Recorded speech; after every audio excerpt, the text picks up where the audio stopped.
Assalamualaikum warahmatullahi wabarakatuh. Kali ini kita akan membahas terkait masalah kontak darurat yang terus-terusan diteror oleh aplikasi pinjaman online atau bisa dibilang DC pinjolnya.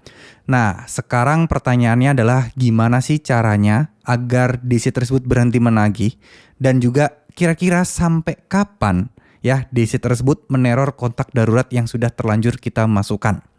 Nah, hal seperti ini pasti akan menjadi pertanyaan buat kalian karena sudah terlanjur nggak enak nih sama saudara kita, keluarga kita, teman kita, bahkan mungkin teman yang nggak terlalu dekat yang namanya kita cantumkan di saat pengajuan pinjaman online. Yang mana ya konsekuensinya ketika kita gagal bayar atau telat bayar, mereka terus-terusan diteror-terorin. Nah, kira-kira apa sih sampai kapan dan seterusnya dan bagaimana langkah-langkahnya? Oke. Kalau ngomong-ngomong sampai kapan, ini tentu di waktu yang tidak bisa ditentukan. Karena tergantung masing-masing DC-nya, tergantung mereka itu sampai kapan ngejarnya, ya. Itu yang harus kita pahami, teman-teman. Karena jujur aja, bahwa DC itu beda-beda. Ada DC yang sengaja memang gangguin banget kontak darurat agar kontak daruratnya itu kesel dan terus akan menghubungi kita. Nah, itu ada. Tapi ya ada juga yang cuman beberapa kali tapi habis itu nggak ditagih-tagih lagi gitu. Ada teman-teman. Jadi bermacam-macam. Jadi untuk pertanyaan sampai kapan, saya rasa sih mungkin itu paling lambat itu ya paling lama itu mungkin sekitar 3 bulan, 4 bulan, 7 bulan lah. 7 bulan paling parah. Tapi harusnya 3 bulan ke atas udah mulai nggak sih untuk kontak darurat. Dan biasanya kontak darurat itu mulai dihubungi kalau normalnya ya. Ketika teman-teman itu susah banget dihubungi, teman-teman nggak bisa ditelepon, nah baru tuh mereka biasanya menghubungi kontak darurat. Harusnya SOP-nya seperti itu. SOP-nya harusnya aturan seperti itu. Tapi nyatanya apa? Banyak juga yang sengaja menghubungi kontak darurat biar kalian panik, biar kalian mengusahakan untuk bayar dengan segera. Ya masih masuk di akal dan masih masuk logika juga. Mereka tujuannya apa sih? Pengen buat kalian bisa segera bayar. Nah, apa yang mereka lakukan? Ya balik lagi, mereka akan membuat kalian tidak nyaman, membuat kalian itu mau nggak mau harus segera bisa nggak bisa harus segera dikumpulkan uangnya untuk pembayaran. Itu adalah tujuan mereka. Mereka tidak peduli itu mempermalukan kalian, mereka tidak peduli kalian dapat uang dari mana. Ya tujuan mereka cuma satu, biar teman-teman bisa membayar hutangnya. Ya, kalau udah urusan seperti ini, kalau ceritanya udah seperti ini, nah tentu saja kita tidak bisa berharap mereka akan berhenti gitu ya menghubungi kontak darurat kita.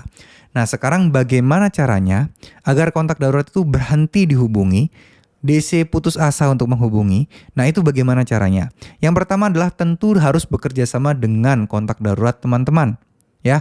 Atau mungkin teman-teman berusaha untuk mengganti kontak daruratnya di aplikasi pinjolnya jika memungkinkan. Tapi kebanyakan tidak memungkinkan kalau sudah galbe kayak gini ya.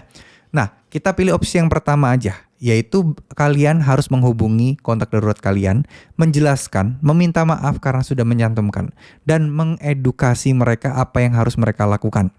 Karena kontak darurat itu juga tidak sepenuhnya memahami dan mengerti tentang resiko pinjol. Nah, kalau misalnya mereka tidak memahami dan juga tidak mengerti risiko pinjol ya karena memang mereka tidak pernah minjol, jadinya mereka lebih gampang percaya terhadap omongan DC-DC. Karena yang pertama, mereka nothing tulus sebenarnya, bukan mereka pelakunya.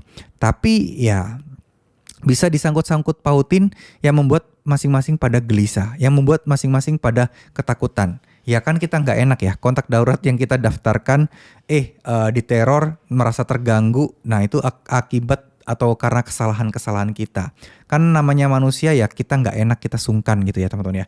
Cuman ya tidak ada cara lain. Teman-teman harus melakukan edukasi kepada kerabat-kerabat kalian yang kalian masukkan sebagai kontak darurat. Sehingga dengan itu semuanya bisa prepare, semuanya juga bisa mempersiapkan segala-galanya ya.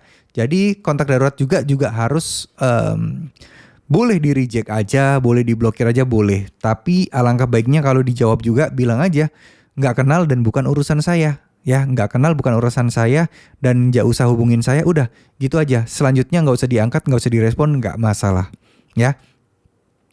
Itu sih mungkin kalau kita ngomong nggak kenal biasanya pasti ngeyel. Ini nggak bisa, nomor kakak dimasukkan bla bla bla bla bla bla. Yang ujung-ujungnya ribet juga. Ya udah bilang aja, ya udah saya nggak mau tahu, itu bukan urusan saya dan saya juga nggak dimintain izin untuk memasukkan nomor saya gitu. Udah kelar ya. Karena ya kembali lagi teman-teman. Ya, siapa sih yang mau ya kontak daruratnya digituin? Siapa sih yang nggak malu atau mungkin merasa was-was gitu ya? Apalagi nggak ada yang tahu sebelumnya kalau teman-teman punya utang. Kontak darurat kalian dihubungi, yang beritanya tersebar kemana-mana dan nama baik kalian juga akan jadi jelek. Ya, terima kasih. Apa yang saya sampaikan ini semoga bisa bermanfaat. Tetap tenang ya. Jadi kasih edukasi ke kontak darurat kalian intinya. Beritahu ke mereka bahwa ini bukan apa-apa loh. Ini nggak masalah loh dan ini juga aman-aman aja. Ya, teman-teman ya. Terima kasih. Wassalamualaikum warahmatullahi wabarakatuh.